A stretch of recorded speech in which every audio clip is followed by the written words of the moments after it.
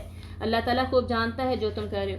اب آگے مثال دی جا رہی ہے حضرت ابراہیم علیہ السلام کی, تاکہ ان کو فالو کیا جائے. ان کی مثال سے بیسکلی ہمیں ملے گا کیا حاصل, ہم کیا کریں گے, حاصل یہ کریں گے, ایک نمبر 1 کہ ہم اکیلے نہیں ہیں. ٹھیک ہے, اکیلے نہیں ہیں جن کے ساتھ رشتہ داروں نے ایسا کیا. حضرت ابراہیم بھی تھے تو ان کا کیسا اسوہ تھا یہ ہم نے دیکھنا ہے. دوسرا کہ ان سے ہم نے سیکھ لینا ہے کہ جب ایسے حالات ہو جائیں تو کیا کرنا چاہیے.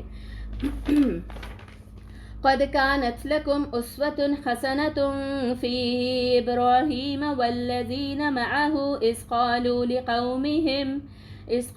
لقومهم إنا براء منكم ومما تعبدون من دون الله كفرنا بكم وبدا بيننا وبينكم العداوة والبغضاء أبدا حتى تؤمنوا بالله وحده إلا قول إبراهيم لأبيه لأستغفرن لك وما أملك لك من الله من شيء ربنا عليك توكلنا وإليك أنبنا وإليك المصير. یہ جو آخری حصے میں دعا ہے یہ آپ لوگوں نے یاد کرنی ہے, بہت ہی چھوٹی سی دعا, اس کو یاد کر لیجئے گا.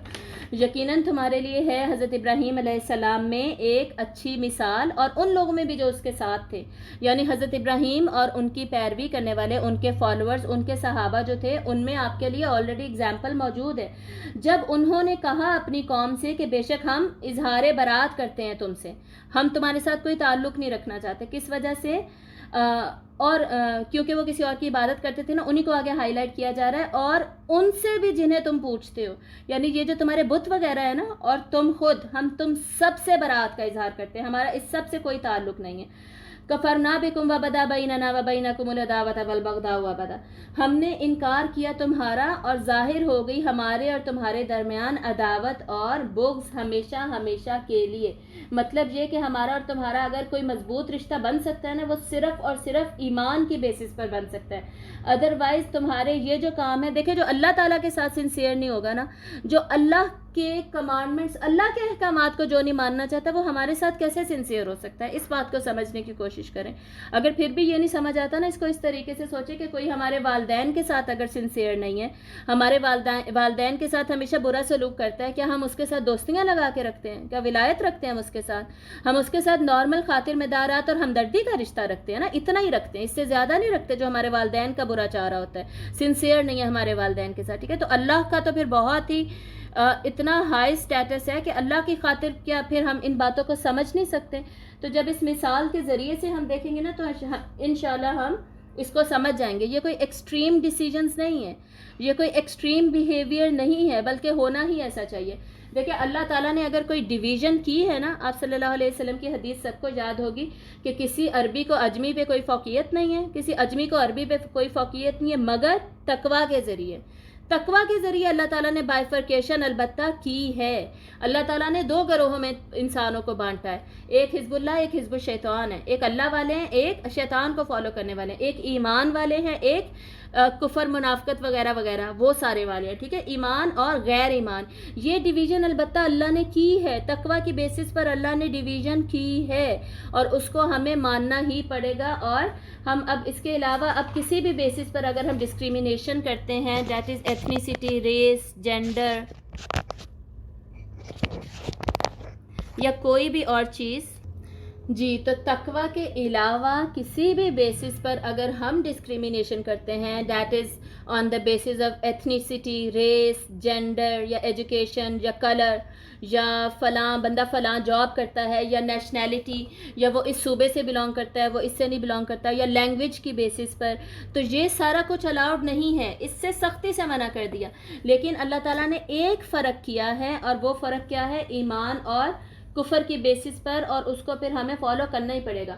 باقی لوگ جو ڈویژنز کرتے ہیں آن دا بیسس آف لینگویج یا ریس یا ایتھنیسٹی وغیرہ, وہ کتنا برا ہے, اس کو تو ہم فالو کرتے ہوئے ہمیں جی ہم پاکستانی ہیں وغیرہ وغیرہ وغیرہ، اور دوسرے نیشنز کو کبھی برا سمجھ رہے ہوتے ہیں، یا کبھی ایک صوبے کے لوگ دوسرے صوبے کو برا سمجھ رہے ہوتے ہیں، ایک رنگ والے لوگ دوسرے رنگ کو برا سمجھ رہے ہوتے ہیں، جنہیں یہ آیات سمجھ نہیں آ رہی نا کہ یہ کیا بات ہوئی، یہ ڈسکریمنیشن ہے، یہ ایسا اتنا ایکسٹریم بیہیویئر، تو یہ کوئی ایکسٹریم نہیں ہے. جب ہم اس طرح کے کام غلط بیسس پہ جب ہم ڈسکریمنیشن کرتے ہیں یا ہم ڈویژنز کرتے ہیں، وہ ہمیں سمجھ نہیں آتی کہ ہم کتنا غلط کر رہے ہیں. اور اللہ نے صرف ایک ڈویژن دی ہے، اللہ کو ماننے والے اور اللہ کو نہیں ماننے والے.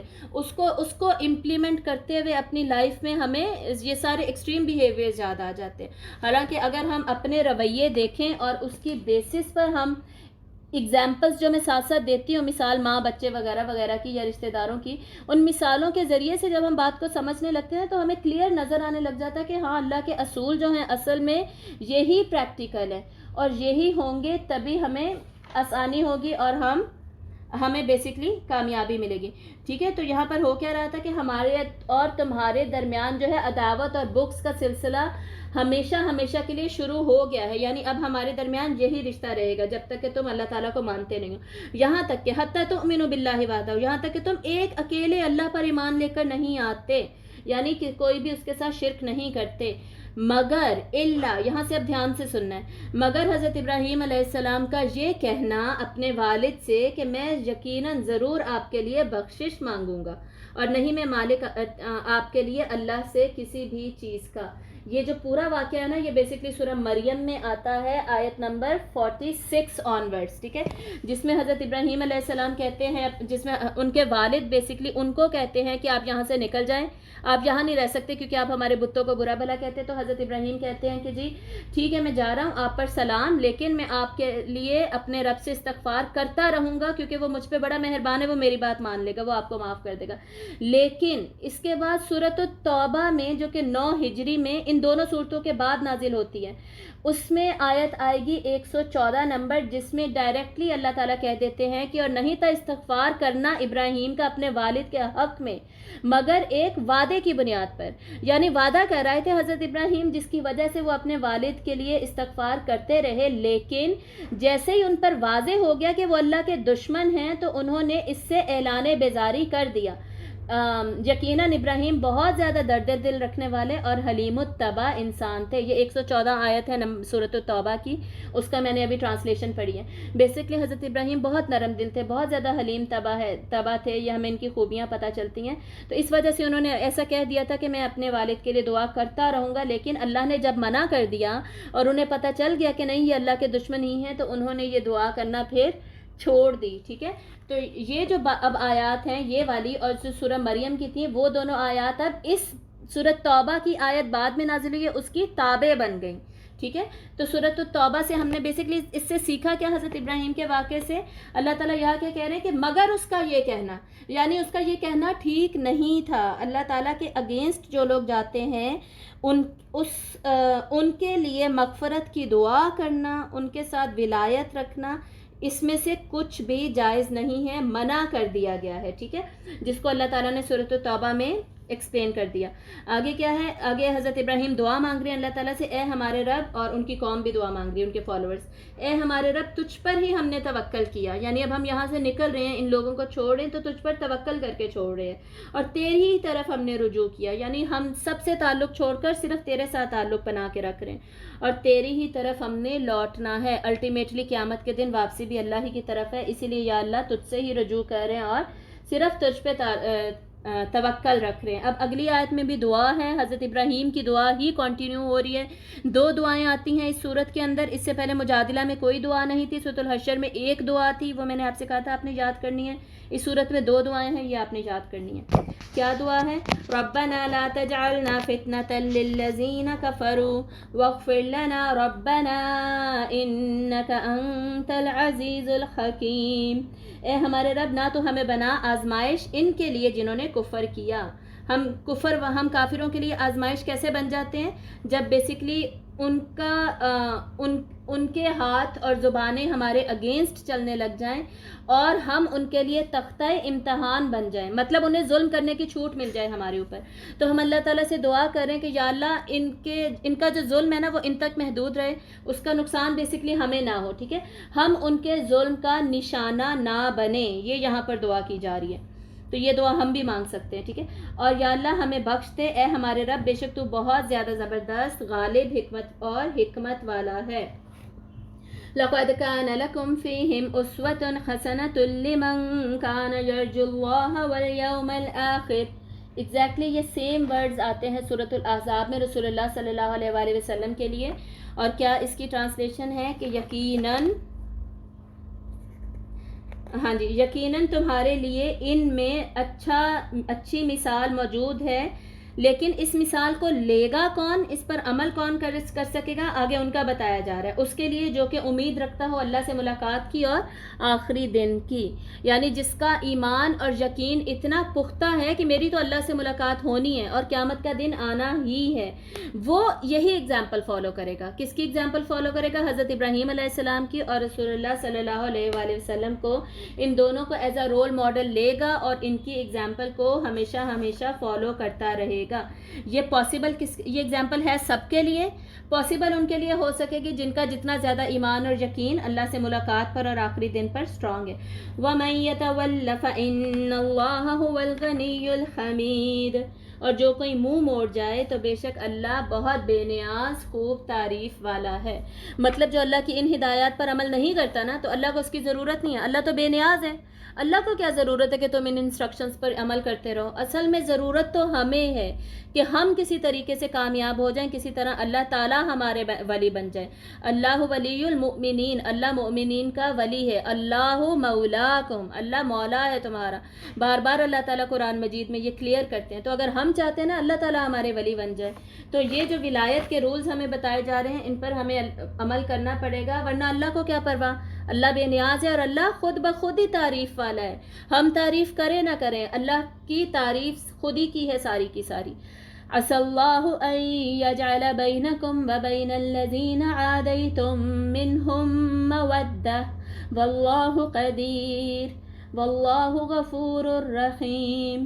امید ہے اللہ کہ وہ ڈال دے گا تمہارے درمیان اور ان کے درمیان جن سے تمہاری عداوت ہے دوستی، یعنی تم امید رکھو، اچھی ہوپ رکھو، انشاءاللہ ان کے دل بھی پگھل جائیں گے، بدل جائیں گے، اللہ تعالیٰ دوستی ڈال دیں گے۔ واللہ قدیر، اللہ خوب قدرت رکھنے والا، اللہ قادر ہے ان چیزوں پر، اللہ کیپیبل ہے، اللہ ایبل ہے۔ اور اللہ کی قدرت کیسی ہے؟ دو کوالٹیز میں نے بتائی تھی اللہ تعالیٰ کی ساری صفات کے لیے، انلمیٹڈ، اللہ کی قدرت انلمیٹڈ ہے، لامحدود ہے، دوسرا کامل ہے، پرفیکٹ ہے، مکمل ہے۔ تو امید رکھو، اچھی امید رکھو، دعا کرتے رہو، کوششیں کرتے رہو۔ یہاں پہ دیکھیں اللہ تعالیٰ کیا پتہ چل رہا ہے ہمیں، اللہ تعالیٰ کتنے نرم ہیں، اللہ تعالیٰ کی نرمی، اللہ کی محبت ہمارے لیے کتنی زیادہ ہے۔ اللہ کو فکر ہے کہ جی ہمیں اپنے رشتہ داروں کی فکر ہے، ہم اس وجہ سے ان کے ساتھ دوستی رکھ رہے تھے، تو اللہ تعالیٰ کہنے فکر نہ کرو، میں سارے معاملات کو ٹھیک کر دوں گا۔ صحیح ہے، یہاں پہ ہمیں ایک ہوپ دلائی جا رہی ہے، اور اللہ بہت بخشنے والا، نہایت رحم کرنے والا ہے، مطلب کہ اگر تم سے غلطیاں ہو بھی گئی ہیں تو اللہ بخشنے والا ہے، معاف کرنے والا، اللہ تمہیں بخش دے گا۔ لا ينهاكم الله عن الذين لم يقاتلوكم في الدين ولم يخرجوكم من دياركم أن تبروهم وتقسطوا إليهم۔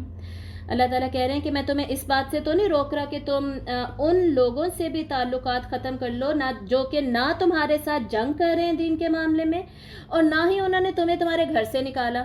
تو بیسکلی جنہوں نے تمہارا کوئی نقصان نہیں کیا لیکن وہ مشرکین ہیں، ان کے ساتھ تم کیا کر سکتے ہو؟ ان تبروہم، نیکی تو تم ان کے ساتھ کر سکتے ہو، وتقسطوا الیہم، اور ان کے ساتھ تم انصاف کا معاملہ بھی کر سکتے ہو۔ مطلب ولایت سے منع کیا گیا تھا، خاطر مدارات، مواسات، باہمی ہمدردی وغیرہ، ایک دوسرے کا خیال رکھنا، انصاف کرنا، ایک دوسرے کے حقوق و فرائض کا خیال رکھنا، حاجت روائی کرنا، دکھ درد بانٹنا، نیکی احسان کرنا، یہ سب جائز ہے، یہ سب کر سکتے ہو، لیکن یہ سب ایک حد تک رہے گا۔ اور کن کے ساتھ نہیں کر سکتے؟ جو کہ بیسکلی حربی ہیں، اسلامو فوبک ہیں، آج کل کی ٹرمز میں محرک ہیں، جو ہمارے اگینسٹ جا رہے ہیں، ہمیں نقصان پہنچا رہے ہیں، ان کے ساتھ البتہ فاصلہ ہی رکھیں۔ ان اللہ یحب المقسطین، بے شک اللہ پسند کرتا ہے، محبت کرتا ہے انصاف کرنے والوں سے، تو انصاف ضرور کرو۔ انصاف بیسکلی کس بات میں کیا جاتا ہے؟ حقوق و فرائض میں، حقوق دینے میں، اپنے فرض پورے کرنے میں انصاف کا معاملہ رکھنا۔ انما ينهاكم الله عن الذين قاتلوكم في الدين واخرجوكم من دياركم وظاهروا على اخراجكم ان تولوهم ومن يتولهم فاولئك هم الظالمون۔ اللہ تعالیٰ بتا رہے کہ میں اب روکتا کس سے ہوں؟ جو اوپر لوگ تھے ان سے میں نہیں روک رہا۔ کس سے روک رہا ہوں؟ بے شک اللہ روکتا ہے ان سے جنہوں نے تمہارے دین کے معاملے میں تمہارے خلاف جنگ کی اور انہوں نے تمہارے گھروں سے تمہیں نکالا اور تمہارے نکالنے پر ایک دوسرے کی مدد بھی کی، یعنی کوئی ڈائریکٹلی انوالو نہیں تھا لیکن انڈائریکٹلی انوالو تھا، اس سے بھی تمہیں منع کیا جا رہا ہے۔ اور کس چیز سے منع کیا جا رہا ہے؟ کہ ان تولوہم، کہ تم ان کے ولی بنو یا وہ تمہارے ولی بنیں، ان کے ساتھ تمہارا ولایت کا ایسے پکی دوستی کا رشتہ ہو کہ تم ان کے اوپر ٹوٹلی ڈیپینڈنٹ ہو یا وہ تمہارے اوپر ٹوٹلی ڈیپینڈنٹ ہو، اس چیز سے منع کیا جا رہا ہے۔ وَمَن يَتَوَلَّهُمْ، اور جو کہ ان سے دوستی رکھے گا تو یہی لوگ ہیں وہ جو ظالم ہیں۔ مطلب اللہ کی ہدایت آنے کے باوجود اگر کوئی ایسا کرتا ہے تو انہوں نے بیسکلی اپنے اوپر ظلم کیا، انہیں بیسکلی سزا ملے گی۔ یا اب آگے جو ہے آیت نمبر 10، یہ بیسکلی ان عورتوں کے بارے میں ہے جن کا میں نے ذکر کیا تھا۔ اس سلسلے میں واقعہ ہمیں کیا ملتا ہے؟ صلح حدیبیہ جو ہونی تھی 6 ہجری میں ہوئی تھی، ٹھیک ہے۔ صلح حدیبیہ جب ہوئی ہے اس کی بہت زیادہ کنڈیشنز رکھی گئیں، ٹریٹی تھی، ایگریمنٹ تھا between Muslims of Medina and مشرکین آف مکہ، ان کے درمیان ایک ایگریمنٹ ہوا، معاہدہ ہوا کیا؟ معاہدے کی بہت ساری شرائط تھیں، ان میں سے ایک شرط یہ تھی کہ اگر کوئی مسلمان مکہ سے بھاگ کر مدینہ چلا جاتا ہے تو مسلمان اس بات کے پابند ہیں کہ وہ اسے واپس مکہ بھیجیں گے، ٹھیک ہے، اسے ایکسیپٹ نہیں کریں گے۔ لیکن اگر کوئی مسلمان اپنا دین چھوڑ کر یا اور کوئی مشرک مدینہ سے مکہ چلا جاتا ہے تو مکہ والے اسے واپس نہیں کریں گے، وہ اسے رکھیں گے۔ بیسکلی کوئی انصاف میں مبنی یہ شرط تھی نہیں، اور مشرکین مکہ نے یہ ساری شرائط ڈیزائن کی تھی، ٹھیک ہے، ٹرمز اینڈ کنڈیشنز ڈیزائن کی تھی، تو یہ بیسکلی شرط رکھی گئی تھی اور اس کو آپ صلی اللہ علیہ وسلم نے اور باقی ساری شرطوں کو بیسکلی ایکسیپٹ ہی کیا تھا۔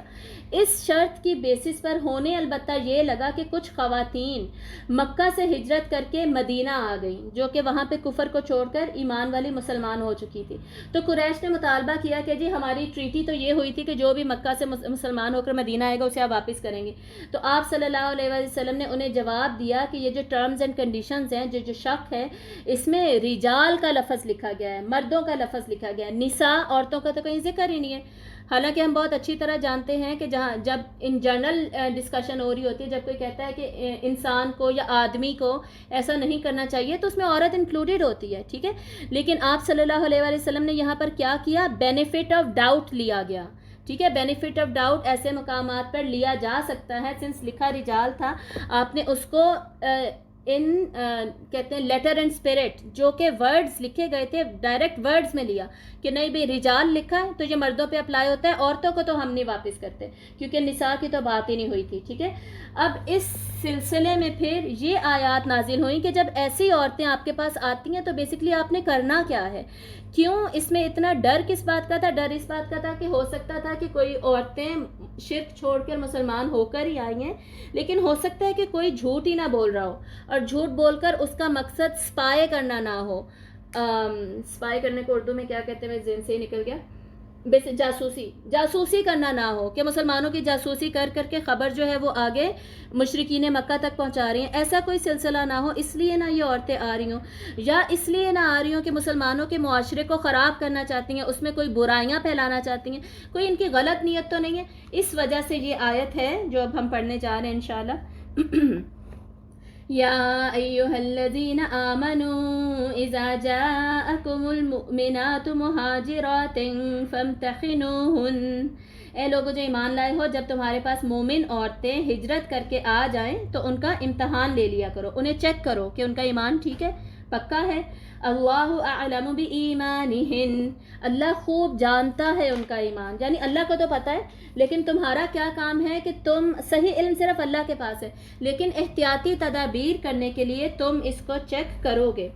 فَإِنْ عَلِمْتُمُوهُنَّ مُؤْمِنَاتٍ فَلَا تَرْجِعُوهُنَّ إِلَى الْكُفَّارِ، پھر اگر تمہیں پتہ چل جائے کہ یہ اصل میں ایمان والیاں ہیں تو اب تم انہیں واپس مت کرو کفار کی طرف، اب تم انہیں مکہ نہیں بھیج سکتے.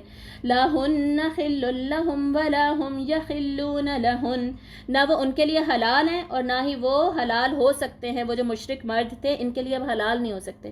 بیسکلی اگر یہ عورتیں ان کی ازواج تھیں نا، ان کی بیویاں تھیں، تو اب یہ ان کے لیے حلال نہیں رہیں کیونکہ ایمان اور کفر کا بیچ میں مسئلہ آ گیا اور نہ ہی وہ مرد ان کے لیے حلال ہے. تو اب کرو کیا، وَآتُوهُم مَا أَنفَقُوا، انہیں وہ دے دو جو خرچ کیا گیا تھا. مطلب یہ کہ کفار نے جب شادیاں ان سے کی تھی تو جو مہر خرچ کیا تھا نا، مسلمان مرد اب کیا کریں، وہ مہر ان کو واپس کر دیں. ٹھیک ہے، مہر ان پر واپس کر کے پھر کیا کریں، وَلَا جُنَاحَ عَلَيْكُمْ أَن تَنكِحُوهُنَّ إِذَا آتَيْتُمُوهُنَّ أُجُورَهُنَّ، تم پر اب کوئی گناہ نہیں ہے اگر تم ان سے نکاح کر لو اس کے بعد جب کہ ان کے پرانے مہر تم نے واپس کر دیے.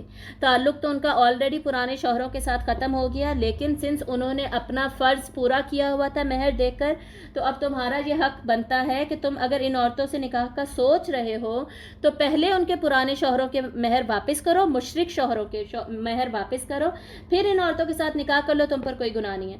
وَلَا تُمْسِكُوا بِعِصَمِ الْكَوَافِرِ وَاسْأَلُوا مَا أَنفَقْتُمْ وَلْيَسْأَلُوا مَا أَنفَقُوا، اور تم بھی نہ روک کر رکھو عصمتیں کافر عورتوں کی. مطلب اگر کوئی کافر مشرک عورتیں تمہارے نکاح میں ہیں، تم بھی انہیں مت روک کے رکھو، تم بھی اب انہیں آزاد کر دو، انہیں جانے دو اور تم مانگ لو جو تم نے خرچ کیا تھا، تم نے جو انہیں مہر دیا تھا وہ تم واپس ان سے لے لو، اور چاہیے کہ وہ مانگ لیں جو انہوں نے خرچ کیا تھا. یعنی دونوں طرح مہر، بیسکلی صرف یہاں پہ مہر کی بات ہو رہی ہے. ٹھیک ہے، باقی تحفے تحائف نہیں واپس لینے ہوتے، نہ ہی ان کی بات ہو رہی ہے. باقی جو تحفے تحائف ہیں نا، ان کی سورۃ الطلاق میں بھی بات آئے گی، سورۃ البقرہ میں بھی بات آئے گی، سورۃ النساء میں بھی بات آئے گی، وہاں پہ ڈسکشن کریں گے. مہر وہ حق ہے جو اللہ تعالیٰ نے واجب قرار دے دیا. وہ اگر تم لوگ عورتوں کو چھوڑ رہے ہو، ان سے بولو کہ تمہارا مہر واپس کر دیں. اگر وہاں سے عورتیں آ رہی ہیں، ان کے شوہروں کے مہر تم لوگ دے دو ان کو. ٹھیک ہے، ذالکم حکم اللہ یحکم بینکم، یہ اللہ کا فیصلہ ہے، وہ فیصلہ کرتا ہے تمہارے درمیان. واللہ علیم حکیم، اور اللہ بہت زیادہ علم والا ہے، بہت زیادہ حکمت والا ہے. یعنی اللہ نے یہ جو فیصلے کیے ہیں یہ اللہ کی علم اور حکمت کے اوپر بیسڈ ہیں، تو ہمیں کیا چاہیے، انہی احکامات پر عمل کیا جائے اور انہی کو فالو کیا جائے. یہاں سے ہم بہت امپورٹنٹ چیز کیا سیکھ رہے ہیں، یہ بہت زیادہ امپورٹنٹ چیز ہم سیکھ رہے ہیں کہ مہر کی کتنی زیادہ اہمیت ہے اسلام میں.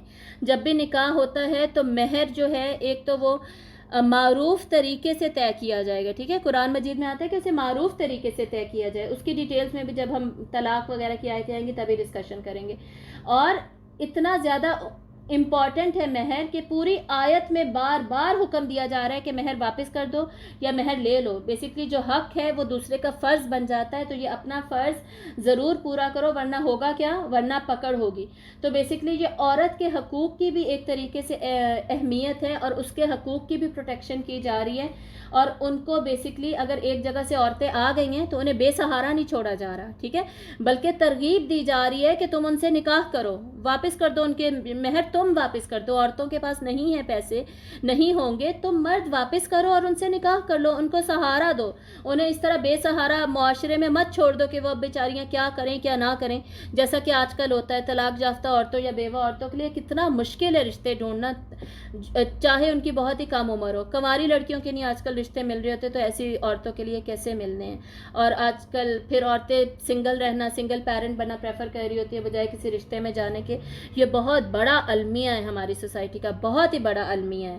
ٹھیک ہے، بیسکلی طلاق وغیرہ اور بیوگی، جو بیوہ کوئی ہو جاتا ہے اس کے بعد بالکل ہی اس پہ فل سٹاپ لگا دینا، اس عورت کی زندگی کو ختم ہی کر دینا، کتنی بڑی زیادتی ہے. اس زیادتی پر کتنی زیادہ بات ہے قرآن مجید میں. ایون یہ آیت بھی اسی کو بار بار ایڈریس کر رہی ہے کہ ان کے ساتھ نکاح کر لو، مہر وغیرہ کا معاملہ کلیئر کرو، نکاح کر لو ان کے ساتھ. اور کیوں کر لو، اسی میں معاشرے کی پاکیزگی ہے. ٹھیک ہے، اگر یہ نکاح نہیں ہوں گے تو معاشرے میں بدکاری، زنا، بہت سارے حرام ریلیشن شپس، بہت زیادہ غلط حرکتیں پھیلنے کا، فحاشی بے حیائی پھیلنے کے چانسز بہت زیادہ بڑھ جاتے ہیں. آج کل ہم سنگل پیرنٹ ہونا یا ان سارے معاملات کے بعد شادی نہ کرنا پریفر کرتے ہیں، غلط کرتے ہیں. اللہ تعالیٰ نے منع کیا. کیوں اللہ نے منع کیا؟ تاکہ معاشرے کی حفاظت کو ہو سکے. اب کوئی کہتا ہے کہ جی نہیں میرا تو دھیان ہی نہیں جاتا ان چیزوں میں نے اتنا بڑا گناہ میں تو کر ہی نہیں سکتی، میں تو کر ہی نہیں سکتا، تو یہ بالکل غلط ہے. ٹھیک ہے، شیطان ہر ایک کے ساتھ جڑا ہوا ہوتا ہے اور ہر ایک کو شیطان بہکاتا ہے حرام ریلیشن شپس کے لیے. اور فحاشی اور بے حیائی کتنی ہمارے معاشرے میں پھیل چکی ہے، سامنے اتنی پھیل چکی ہے تو بیک سائڈ پہ پیچھے تو پتہ نہیں کیا کچھ ہوتا ہوگا. ٹھیک ہے، تو اس کو پریونٹ کرنے کے لیے، اس کو بچانے کے لیے ہمیں یہ دوسری شادیاں، تیسری شادیاں، چوتھے نکاح یہ ہمیں کامن عام کرنے ہی ہوں گے، کرنے ہی پڑیں گے. ورنہ یہ معاشرے کی جو پاکیزگی کا کانسیپٹ ہمیں اسلام نے دیا تھا، اس کی پروٹیکشن کا جو کانسیپٹ دیا تھا، وہ تو بھائی نکلتا جا رہا ہے. ٹھیک ہے، اور یہ تینوں صورتوں میں پورے Islamic society, community building, Muslim society کی اقدار کیا ہونی چاہیے، ویلیوز کیا ہونی چاہیے، اسی پہ تو ہم بات کر رہے ہیں ساری. اور اسی میں سے پھر یہ ایک بہت زیادہ امپورٹنٹ پوائنٹ ہے جس کی کہ بیسکلی بات ہو رہی ہے.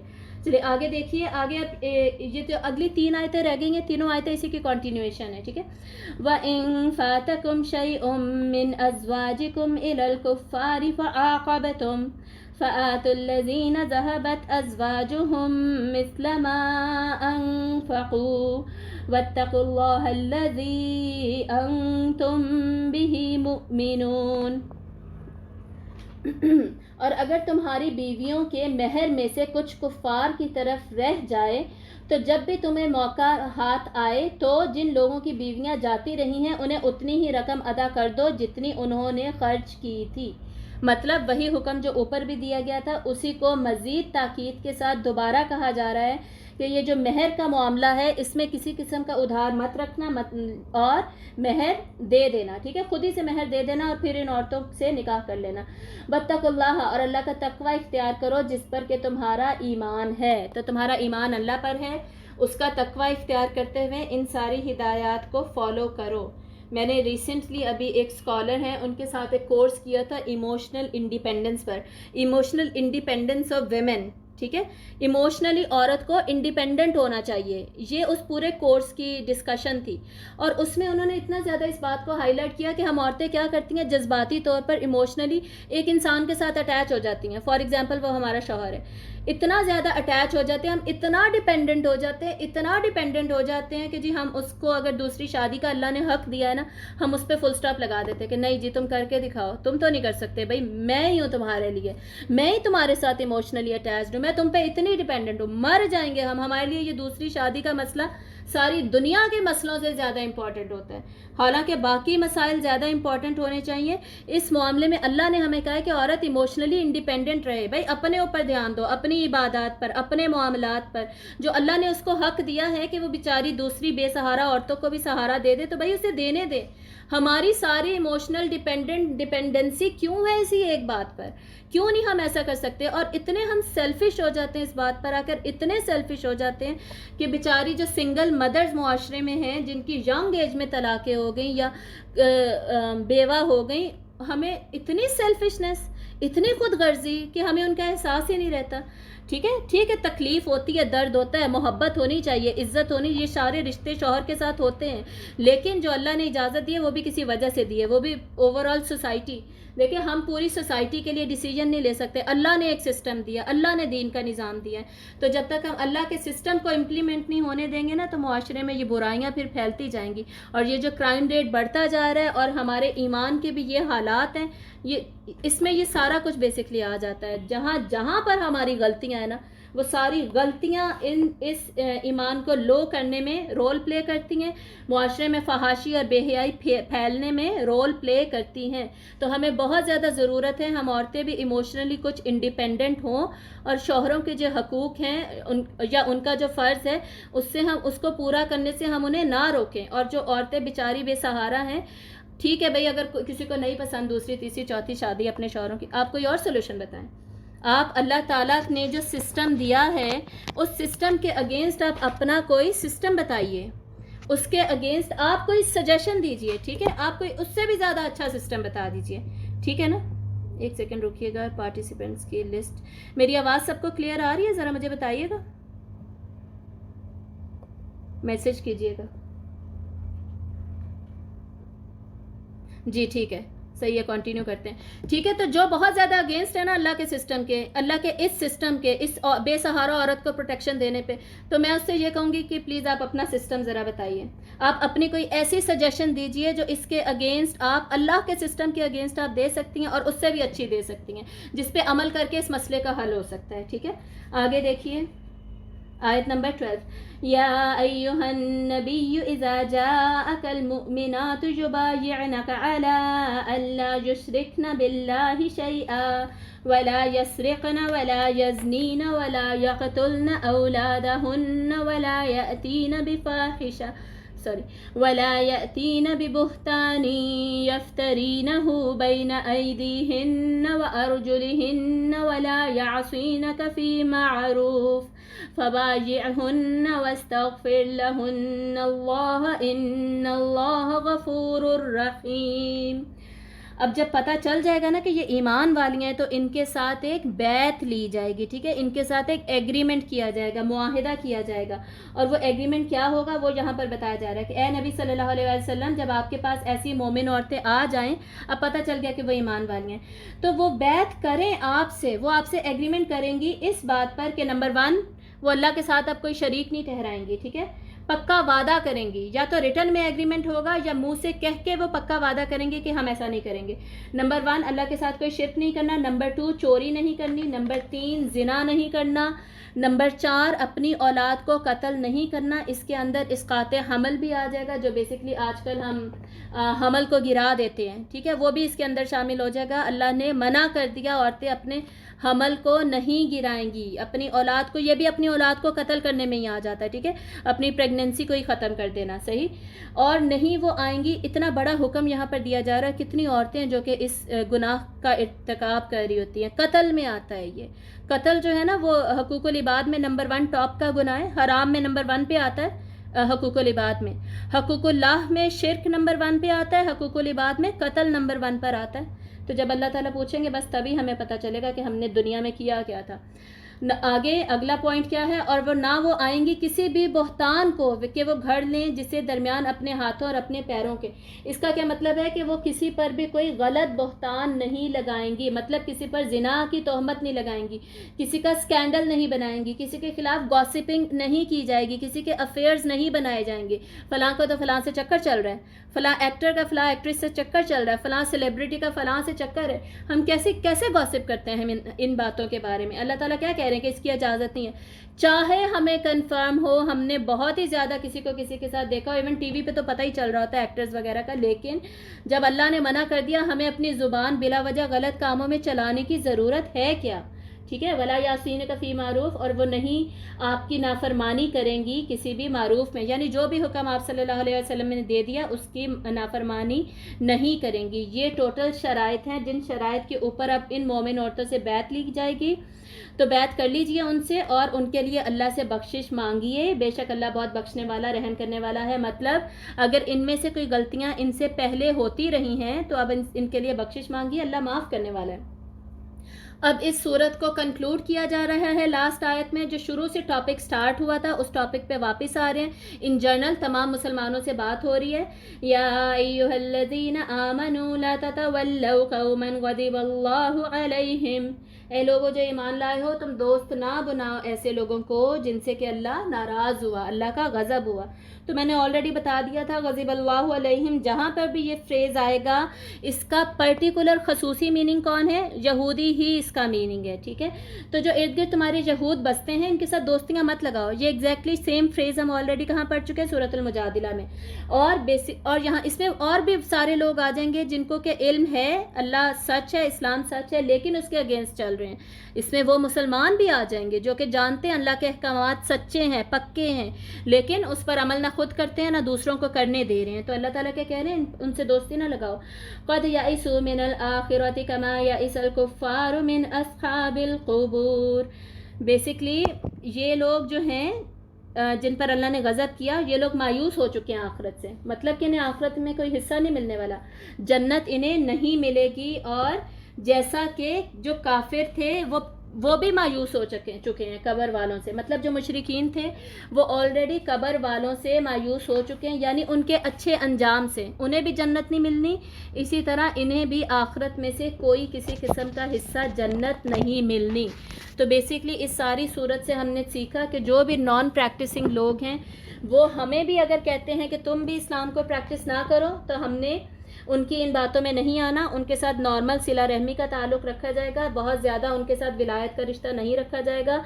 تو اس کے اپوزٹ ہم نے کیا سیکھا؟ کمیونٹی بلڈنگ پر کتنا زیادہ اسلام کا فوکس ہے، اسلامی معاشرہ کیسا ہونا چاہیے جس میں اللہ تعالیٰ کی پارٹی حزب اللہ رہتے ہیں، ان کے عمل کیسے ہونے چاہیے ایک اسلامک سوسائٹی کی ویلیوز کو نکھارنے کے لیے، ان کو بنانے کے لیے.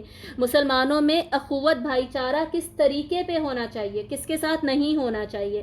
مسلمانوں کے ایک سیسا پلائی ہوئی دیوار کی طرح ہونا چاہیے. جب سب کی ویلیوز ایک جیسی ہوں گی تبھی ہوں گے نا سیسا پلائی ہوئی دیوار. مسلمانوں کو ایک جسم کی طرح ہونا چاہیے کہ اگر جسم کے ایک حصے میں درد ہوتا ہے تو باقی جسم کو محسوس ہونا چاہیے. دین سارا کا سارا ہے ہی خیر خواہی. یہ ساری حدیثیں ہیں جو میں آپ کو بتا رہی ہوں، آپ کو پتہ ہی ہوگا کہ یہ حدیث ہیں کیونکہ یہ بہت جرنلی جانی جاتی ہیں. ٹھیک ہے.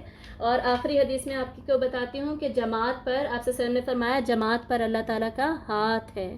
تو جماعت کے ساتھ رہنے میں اللہ تعالیٰ کا ہاتھ ہے. اپنی 1.5 انچ کی مسجد بنا لینے میں، اپنی الگ سے انڈیویجول رہنے میں کوئی اللہ تعالیٰ کی برکات جو ہیں وہ ختم ہو جاتی ہیں. ٹھیک ہے. تو ابھی اب ہم انشاءاللہ تلاوت سننے لگے ہیں. ہاں جی، ابھی میں تلاوت لگاؤں گی،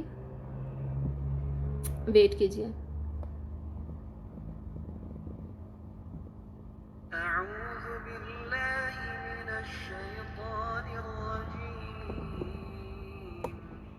بسم اللہ الرحمن الرحیم. سبح. ایک سیکنڈ رکیے.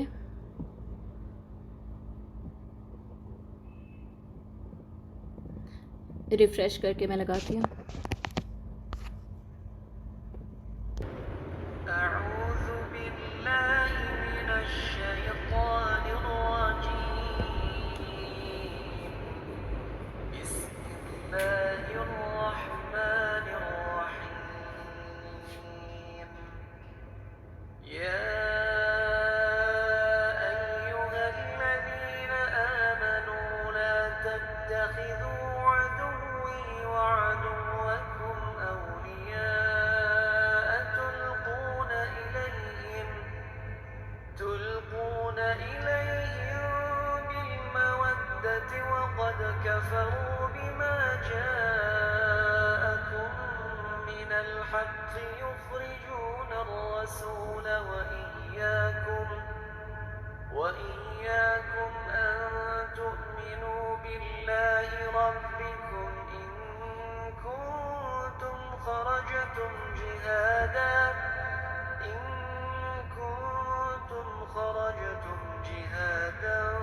في سبيلي وابتغاء مرضاتي تسرون إليهم بالمودة وأنا أعلم بما أخفيتم وما أعلنتم ومن يفعله منكم فقد ضل سواء السبيل. إن يثقفوكم يكونوا لكم أعداء ويبسطوا إليكم أيديهم وألسنتهم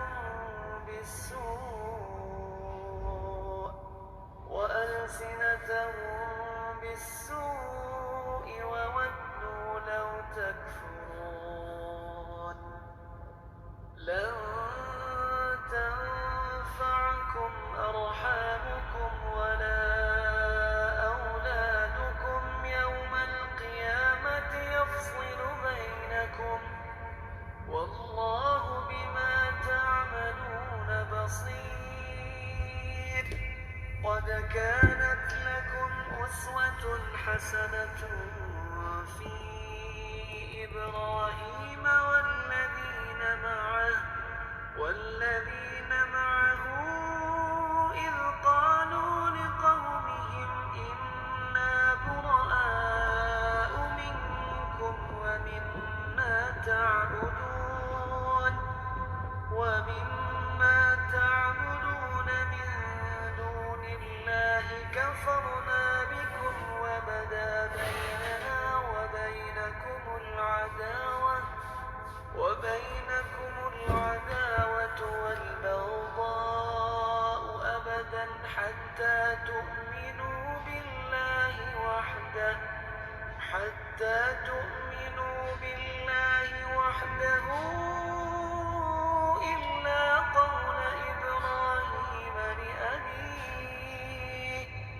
إلا قول إبراهيم لأبيه لأستغفرن لك وما أملك لك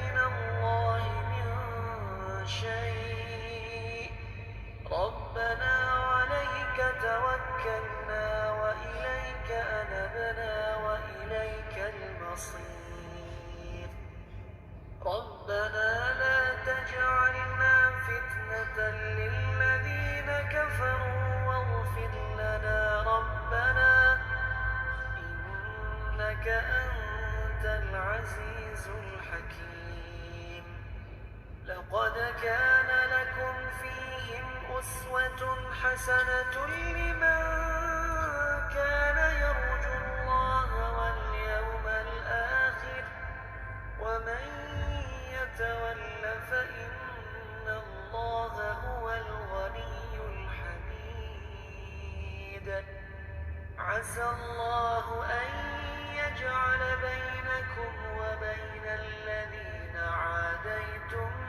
منهم مودة والله قدير والله غفور رحيم لا ينهاكم الله عن الذين لم يقاتلوكم في الدين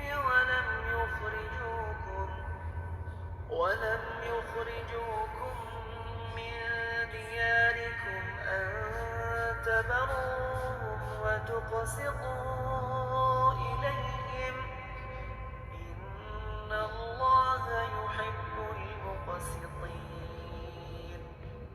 إنما ينهاكم الله عن الذين قاتلوكم في الدين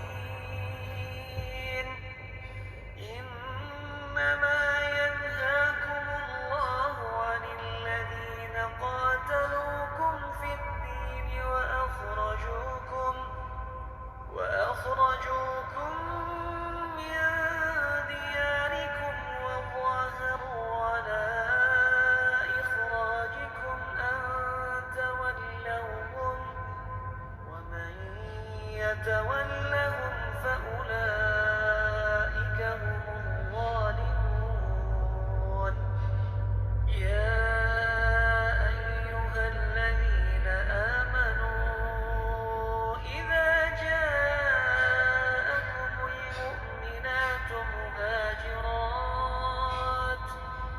إذا جاءكم المؤمنات مهاجرات فامتحنوهن الله أعلم بإيمانهن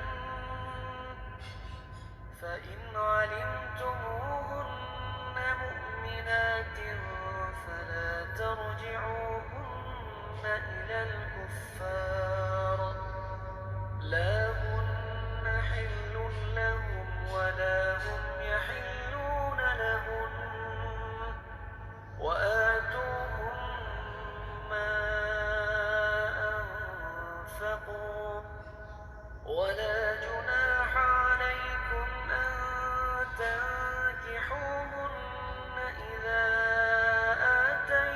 آتيتموهن أجورهن ولا تمسكوا بعصم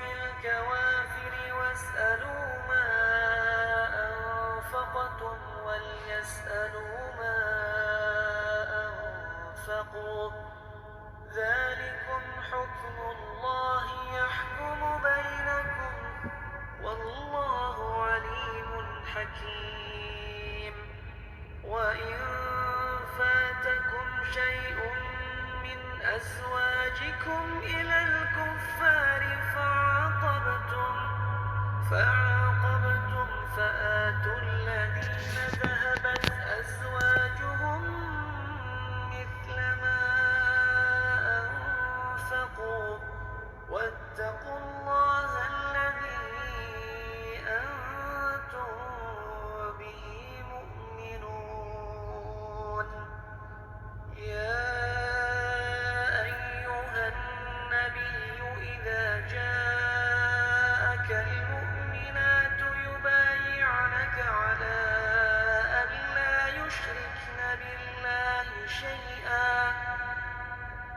لا يشركن بالله شيئا ولا يسرقن ولا يزنين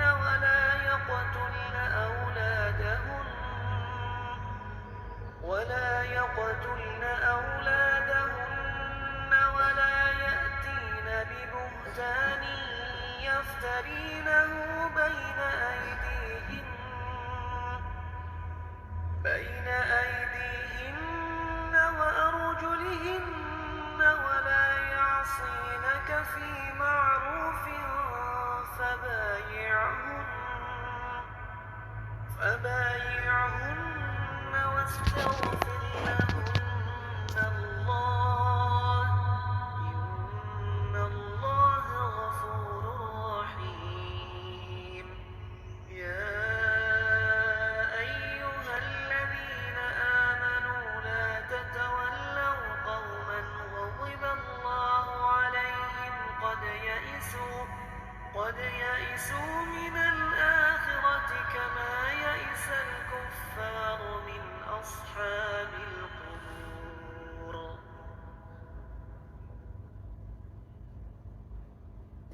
وآخر دعوانا عن الحمد لله رب العالمين. سبحانك اللهم وبحمدك نشهد أن لا إله إلا أنت نستغفرك ونتوب إليك. السلام علیکم ورحمۃ اللہ وبرکاتہ.